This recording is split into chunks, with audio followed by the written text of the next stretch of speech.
Orkestra poručuje: nikad te više neću zvati. Večernji zvon tamburaškog orkestra Misericordija zazvonio u Lisinskom. Big Strip Gorila gosti su novog autograma. Premijera spota Sve mi uzmite, izvode ljubavnici.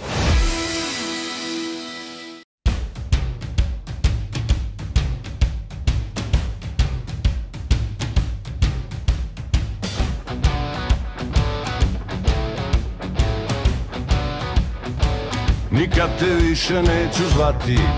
Bajaga i instruktori objavili su spot za 4. singl s aktualnog albuma U sali lom, objavljenog u izdanju Croatia Recordsa i PGP RTS-a. Spot za pjesmu Nikad te više neću zvati, kao i prethodna 3, režirao je talentirani Vuk Protić. Žestoka, ali pitka i aranžerski zanimljiva pjesma Nikad te više neću zvati donosi dašak novoga u inače prepoznatljivoj Bajaginoj zvučnoj slici, na što njegovi fanovi, a i svi ljubitelji rock'n'rolla, neće ostati imuni. Nedavno je Bajaga najavio kako u Zagreb planira stići na proljeće. Sada su pred njim i instruktorima nadolazeći koncerti u Ljubljani i Beogradu. Ovo je bilo zadnji put. Ti kažeš ne mogu više, jer predugo traju noći i gromovi grme tiše. Kad kažeš da nećeš doći, nikad više ne. Nikad te više neću zvati.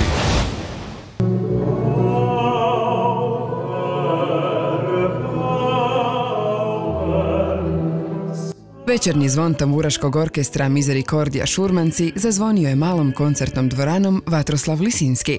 Svečanim koncertom mladi tamburaši zajedno sa svojim gostima predstavili su svoj istoimeni album. Na večerašnjem repertoaru imamo zaista jednu raznolikost žanra prije svega. Dakle, tamburaški orkestar će izvoditi puno toga. Izvodit će neke svojstvene stvari baš pisane za tamburaški orkestar, tamburašku umjetničku glazbu, ali osim toga, evo, potrudit ćemo se da u tamburaškim obradama doteknemo razne žanrove, od duhovne glazbe do popularne, do bluza, do popularnih šlagera. Večernji zvon je ciklus samostalnih ljetnih koncerata koji ovaj orkestar uspješno organizira već 4. godinu za redom, a sada su taj program zapisali i na nosaču zvuka. Opet smo se služili tom našom formom gdje okušavamo se, dakle, u različitim žanrovima. Tambura progovara najprije svojim jezikom, dakle, a zatim se trudimo kroz tamburaške zanimljive, nadamo se, aranžmane dotaknuti od duhovne glazbe pa sve do nekih zabavnih, popularnih melodija. Trudimo se sve to nekako na naš način umjetnički oblikovati. Album je sniman u produkciji Rokoko studija u Strizivojni i studija Radio Postaje Mir u Međugorju. Producenti su Davor Markota i Tihomir Ivanetić, a izdavač Croatia Records iz Zagreba. Ostao sam, mogu reći, odmah ushićen sa jednim vrhunskim vokalima koji su jednostavno na tom CD-u. I album je sam takve vrste da nije cijeli duhovan, nego ima i stvarno i šansona i prelijepi pjesma, tako da jednostavno svi koji su, kad je taj album bio završen, kad su ga preslušali, rekli su wow, stvarno je okej. Vokalni solisti na albumu i na koncertu bili su Monija Jarak, mezzosopran, Karlo Miličević, bariton, Darija Ramljak, Anđela Ljubić-Bukovac, Dražen Šego, ženska klapa Mir Međugorje, vokalni ansambl Leticija, muška klapa Konkordija. Ja sam započela sa pjevanjem u župi našoj Međugorskoj i tako smo se povezali sa tamburašima. Novo iskustvo jer je potpuno drugačije pjevati ove pjesme koje ja pjevam uz tamburaše, tako da iznimno mi je čast i jako lijepo iskustvo. Jako lijepo, dobro, tu su klape više kao pratnja, kao ansambl, a uz orkestar mi je izuzetna čast da pjevam uz tamburaški orkestar. Također ja sam imala i suradnju sa jednom zagrebačkom filharmonijom, sa simfonijskim orkestrom iz Mostara, ali tamburaški orkestar nosi jedan novi zvuk, jedan ugodan zvuk koji meni kao dramskom mezzosopranu jako odgovara. Aranžmane i obrade potpisuje Davor Markota uz instrumentalnu pomoć Krunoslava Dražića i Damira Butkovića.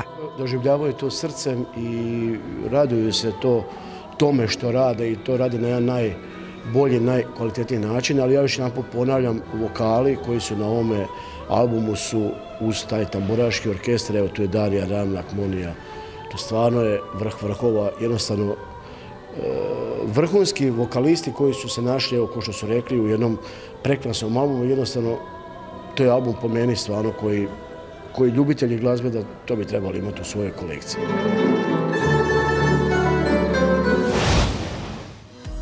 U idućem tjednu u Novom autogramu upoznajte Big Strip Gorilla. Mladi glazbenici autorsku glazbu počeli su stvarati još kao srednjoškolci, a mali dio njihove osobnosti pokušali smo uhvatiti s nekoliko pitanja. Dečki, mogu li vas nešto pitati? Možeš nas pitati. Tko je najveći gorila u bendu? Mateo je najveća gorila u bendu. Opiši vaš prvi zajednički nastup u 3 riječi. Ludo, nezaboravno i zaboravno. Kako kratite vrijeme tijekom putovanja na gaže? Slušajući Juru Stublića. Tko u bendu ima najbolji smisao za humor? Ja. U čamcu za spašavanje imaš samo jedno mjesto. Koga bi iz benda izabrao? Čankija. Koga bi iz benda stavio u vremensku kapsulu? Isto Čankija, on je povjesničar. Što bi ponio sa sobom za put na Mars? Čankija. Koja bi životinja volio biti? Gorila. Što si prvo pomislio jutros nakon buđenja? Pronaći neku dobru lokaciju. Koji dio dana ti je najdraži? Jutro donosi dan. Zadnja stvar koju napraviš na kraju dana. Mateo, Marko, Mate i Tomislav crtežom su nam pokušali predstaviti svoju glazbu, a jesu li uspjeli, doznajte idući tjedan u već poznatom terminu.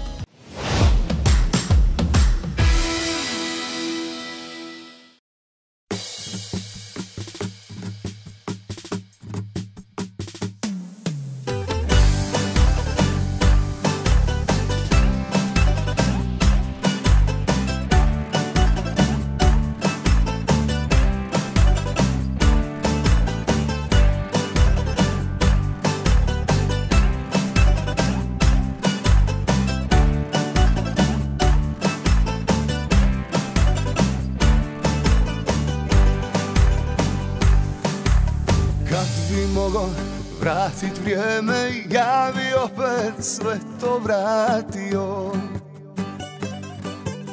i da mogu ispočetka, ja bi opet sve ponovio.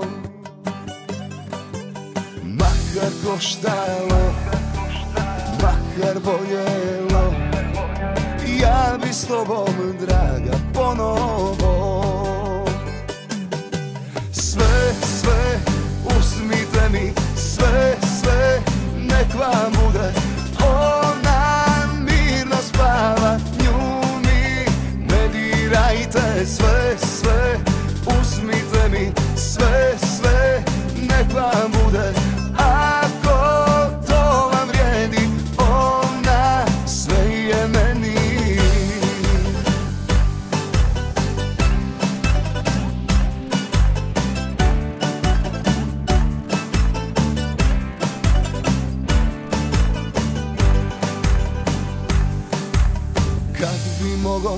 Bar još jednom tvoje usne da ja poljubim i kraj tebe da se sretan, bar još jednom, draga, probudim. Makar koštalo, makar boljelo, ja bi s tobom, draga, ponovo.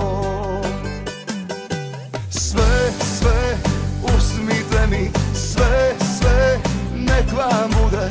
Ona mirno spava, nju mi ne dirajte. Sve, uzmite mi, sve, nek vam bude. Ako to vam vrijedi, ona sve je meni.